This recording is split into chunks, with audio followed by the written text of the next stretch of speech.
Good morning students. आज का class 9th का फेज का क्लास है। इसमें हम लोग न्यूटन के द्वितीय गति नियम को समझने से पहले संवेग के बारे में हम लोग ने समझा। इसके बाद आइए न्यूटन के गति का द्वितीय नियम परिभाषा को थोड़ा सा यहाँ पर पढ़ते हैं। किसी वस्तु के संवेग में परिवर्तन की दर, कोई वस्तु ऑब्जेक्ट है उसके संवेग में परिवर्तन। ठीक है, पहले समझते हैं। मान लिया कि एक कोई वस्तु है जिसका मास द्रव्यमान m है और यह u वेग से आगे की ओर बढ़ रही है। कितने वेग से? u वेग से। तो इसका संवेग क्या होगा? इस वस्तु का संवेग क्या होगा?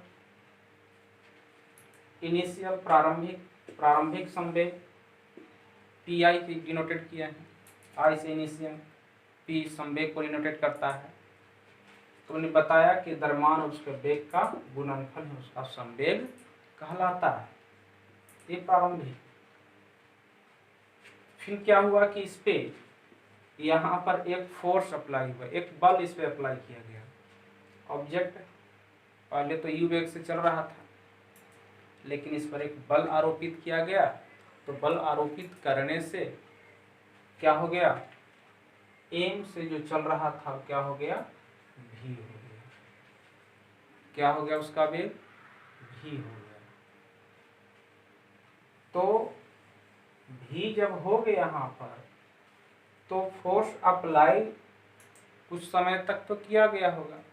बल इस ऑब्जेक्ट पर, बल जो इस वस्तु पर जो अप्लाई किया गया, इसका वेग u से v हो गया। तो मान लिया कि t समय तक क्या है? t समय तक इस वस्तु पर बल को अप्लाई किया गया था, जिसके कारण इसका वेग u से v हो गया। तो अंतिम वेग, फाइनल मोमेंटम, मास तो वही है, m ही है, और उसका वेग क्या है? v, m। तो परिवर्तन कितना होगा? ये तो क्लियर है कि फोर्स अप्लाई करके इसके वेग को बढ़ाया गया। ये इसका संवेग ज्यादा होगा, तो ज्यादा में से कम को कमाएंगे हम, तो परिवर्तन पता हमको चल जाएगा। तो संवेग में परिवर्तन क्या हुआ? तो संवेग में परिवर्तन ही हुआ जो फाइनल मोमेंटम में से इनिशियल मोमेंटम को हम कमा दिया। तो फाइनल मोमेंटम मेरा m भी और इनिशियल मोमेंटम मेरा m u कमा दिया। अब आ रही कि संवेग में परिवर्तन की दर की, इसी को मैं क्लियर कर रहा हूँ। संवेग परिवर्तन की दर, तो दर क्या हुआ? अब यहाँ पर आप समझिए संवेग परिवर्तन की दर क्या हुआ। तो हमने कहा कि जब फोर्स अप्लाई किया गया था, जब बल इस पर लगाया गया था, इस वस्तु का वेग u से v हो गया। तो F एक बल लगाया गया था। तो F जब बल लगाया गया था तो कितना समय लगाया गया था? तो हमने बताया कि समय कितना लग गया था? t समय लगाया गया था। तो वही t समय से जब हम संवेग में परिवर्तन जो मेरा आया है यहाँ पर रिजल्ट, उसमें जितना समय तक F जब काम किया इस पर, उससे हम भाग दे देंगे तो मेरा निकल जाएगा संवेग में परिवर्तन की दर। आप लोग समझ गए होंगे कि संवेग में परिवर्तन की दर क्या है। तो यहीं पर किसी वस्तु के संवेग में परिवर्तन की दर उस पर आरोपित बल के अनुक्रमानुपाती होता है। आइए यहाँ पर देखिए, ये जो फोर्स लगाया गया था, इसको जो संवेग में परिवर्तन की जो दर हुई, ये क्या हुआ? अनुक्रमानुपाती।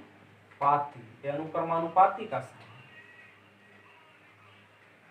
ये जो इस वस्तु को में जो संवेग में परिवर्तन की जो दर आया, जो आरोपित बल था, बल लगाया गया था, तब न इसके मोमेंटम में परिवर्तन हुआ, तब न परिवर्तन की दर को हमने निकाला।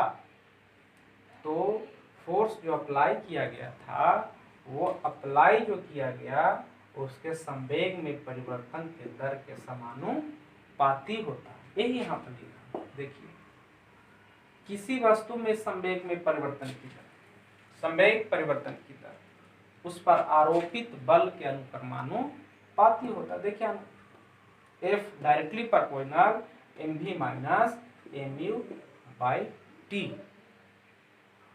अब आते हैं यहाँ पर क्या है, अनुक्रमानुपाती का साइन है, इसका हटेगा, इक्वल में हम लाएंगे तो यहाँ पर के कांस्टेंट लगेगी।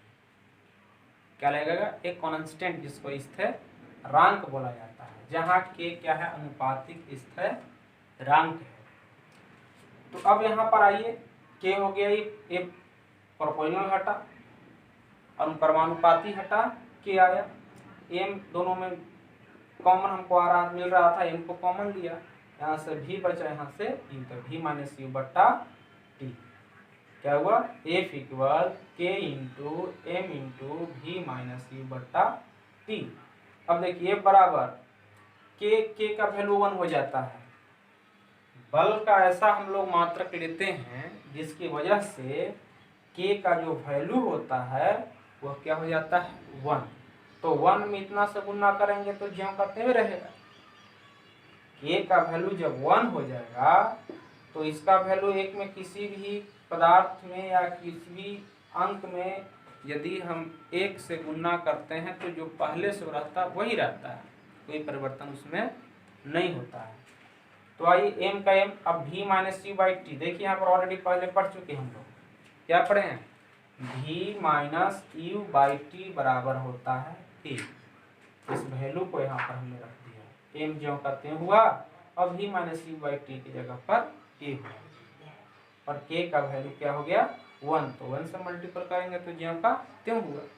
तो बल का ऐसा मात्रक का हम लोग यूज करते हैं जिसके कारण के का वैल्यू 1 रहता है। इस प्रकार हमें यहाँ पर न्यूटन के द्वितीय गति नियम से एक बल के लिए व्यंजक हमें प्राप्त हुआ, जो F बराबर क्या हुआ, एम इंटू ए के बराबर हुआ।